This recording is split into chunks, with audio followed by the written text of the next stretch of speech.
Recording button. What's up, everybody? The Tech Piano Player Kid here. And today I'm going to do the VIP tag, known as the Visually Impaired Person tag. So I'm going to do 10 questions here, and I'll post the questions in the. I'll post the questions in the comments below. I'll pin that on the top. So for those of you who are visually impaired or blind, wish to do this and haven't done it yet, please feel free to do it. So first question, what medical condition caused you to be blind or visually impaired? So I was blind, or I became blind from a condition called neurofibromatosis. And don't get all freaked out now, because it's not cancerous. Everything's good. From a blind tumor, basically, or from a brain tumor. Excuse me, from a brain tumor on the optic nerve, and that caused me to go blind. The tumor is not cancerous. It is, I don't know what the word is. It's not active, but benign, I think is the word. I'm not sure. Basically, everything's good so far. I just have an MRI every once in a while to make sure everything is good to go. In 3 words, describe your vision. Okay, well, blind. No light perception. That's basically 2 words, but that's the way I can do it. So blind, no light perception, and no vision. So basically, you can't see a thing, nothing. Okay, third question. What is the hardest thing to do being blind or visually impaired? I would say probably navigating. But there's a lot of things that's hard, but I'd say one of them is probably navigation, because you have to know where you're going. Now, once navigation gets easier, then it's pretty good. But somewhere in an unfamiliar place, that's where it gets really hard. Like my school campus. My school has probably about over 2,000 college kids. And navigating around there is, I wouldn't say impossible, but it's really hard. Now, I've talked to some of the other teachers there, and they said, I talked to my mom actually, and she said, honey, you're probably not the only one. Even probably the sighted kids there probably get lost. So, yeah. Another one probably would be maybe working with things that's inaccessible, which cannot be accessible. What I mean by that is, like in my networking class, I am doing stuff here where in my networking class where I have to do the cabling. The cabling is fine. That one is okay, because we have it's not my personal rack, but my own rack that's next to my workstation, where I can do the cabling there. Now, when it comes to the configuration stuff, that's also okay. Just have to know when it's good to go. The only thing that's hard to do is if it works or not, because with a screen reader, it doesn't work on Windows, unfortunately. It tells you what you're doing, but it doesn't tell you what's on the screen. So, number 4, what is the best part about being blind or visually impaired? The best thing about being blind or visually impaired, I would say that you learn by hearing, and you learn by, you do hands-on stuff. I prefer hands-on stuff, because then I can see exactly what's going on. I can, feel this, the object, whatever. Like, like I say, we're doing a networking thing, then I can do the cabling. Or if we're doing like an art, something with art. Yes, I've done art with sculpting, or something with tactile. That's what I prefer to do. Best thing about blind also, I would say it could also be, you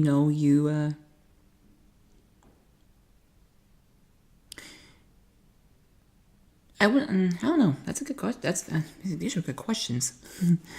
Anyway, number 5. What question do you get asked most about, or because you're visually impaired? I mean, let me restart that one. What question do you get asked most about, or because of your vision? Okay, there we go. So, most questions I say probably asked is, how do you do that? Yeah, I'm dead serious. How do you do that? Or can you understand that? Or aren't you scared? Or not scared, but aren't you nervous? Something like that. Those questions relate to, like, how people see I can use my phone, or how I use a computer, or how I navigate, or how I tell like how I'm dialing a number correctly, or how I know where to go. Even some of the college kids at my school, they'll ask me, like, do you need any help? And they probably think I'm probably walking slower.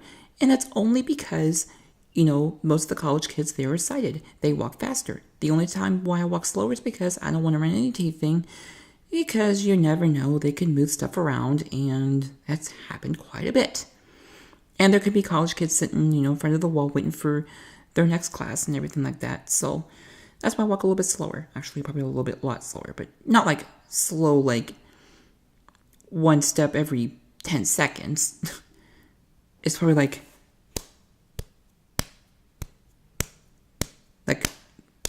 right, left, like that. Maybe a little bit slower than that, but somewhere around that.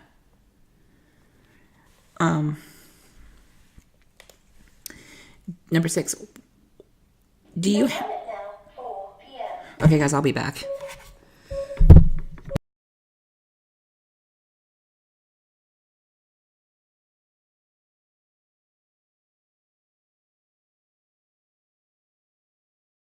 Alright, guys, sorry about that. My clock went off and I had to mute the microphone. So, yeah.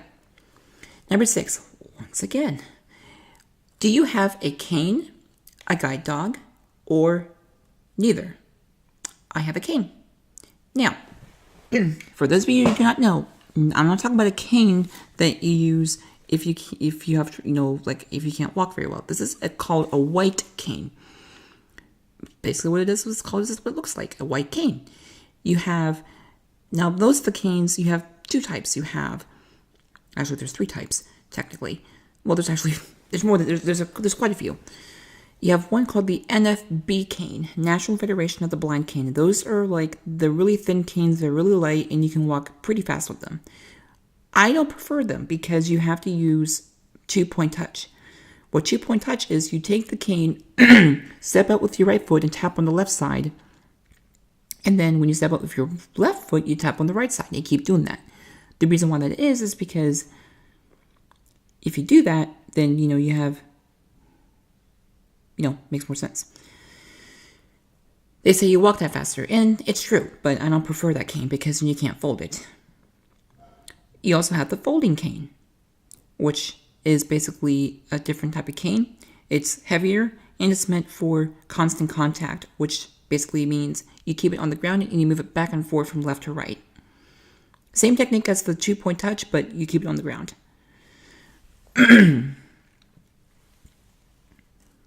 Number 7.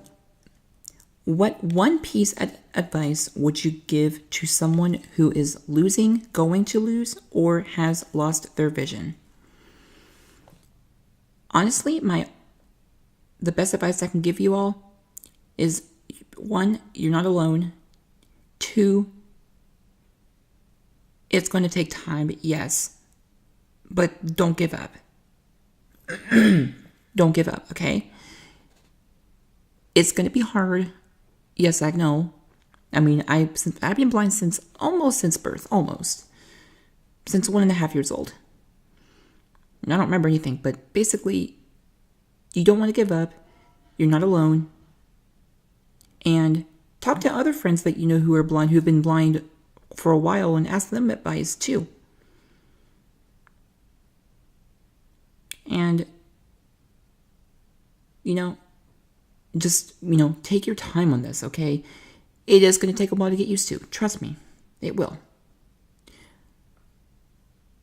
but it isn't the end of the world. And if you're about to lose your vision or are able to lose, or let's just start that over. If you are losing your vision, or you're about to, I should say, let me know as well, because I'm completely blind on here. Yes, I am. I've already admitted, you probably have already noticed, but with the screen readers and everything, but yeah. Number 8, what is one piece of advice you would give to a sighted person about interacting with a person who is blind or visually impaired? Whew, that one, I would say treat them the same way,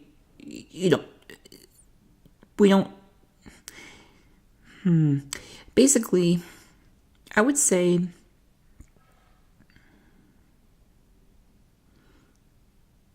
the best advice for this one, I probably would say is, treat them with, I won't say treat them with respect, obviously, but don't treat them any differently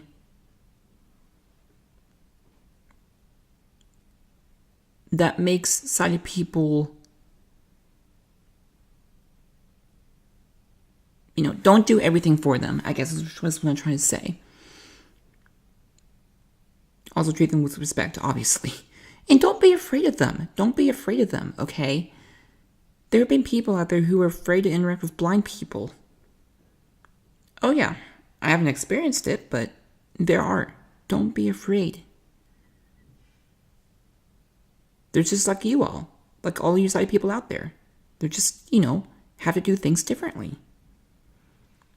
That doesn't make them any different as you are.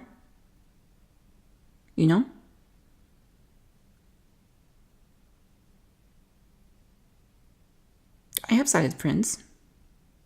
I even have blind friends. And I heard a crack. I don't know what that was, but oh well. Anyway, so yeah, hopefully that was good. Why did you join YouTube? Well, I joined YouTube because I started thinking about making tutorials about piano tutorials and technology tutorials. And when I say technology, I mean physical technology, or computers or apps, gaming, whatever. So yeah, and also people don't have to pay for it. All right, and name three people to do this tag next. Next one, I would probably, and when it comes to this, guys, it doesn't have to be one you personally know, okay? So this one would be music, gaming, and technology. Go check out their channel. They're awesome. So music, gaming, technology. And there's another YouTuber. She doesn't post on here as much. She does more podcasting, but her YouTube name is Judith. And I'm sorry if I mispronounce your name. Pelaez. Pelaez. Pelaez. Judith Pelaez. Judith. And then Pelaez. Pelaez. And her YouTube, or her podcast name is A Blind Girl's Journey on Anchor. You can download the Anchor app for free, and you can check out her podcast there. And the third one, I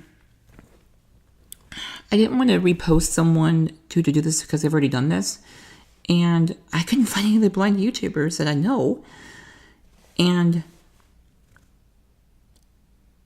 so basically, I'm going to go and set this person's YouTuber name. I don't think they have posted for a while, but I'll go ahead and say it. I believe it's Tommy Edison, I think, if I'm correct. So we can do those three. So guys, that is the VIP tag, visually impaired person tag. And this is probably something different than I usually do. But after this, then we'll go back to my usual stuff. Any questions, comments, or feedback, please put them down below. Remember to like, subscribe, turn on my post notifications, and subscribe to my Twitter, which is tech_piano. That's TECH. an underscore or an underline, and then piano, Piano. If you do not find it, just type in my YouTube name in the Twitter, the exact same way as it is on my YouTube, the Tech Piano Player Kid with no spaces, and I'll see you all later in the next video. The Tech Piano Player Kid is out. Remember to subscribe to my YouTube channel for more videos. Follow my Twitter, which is linked to my channel.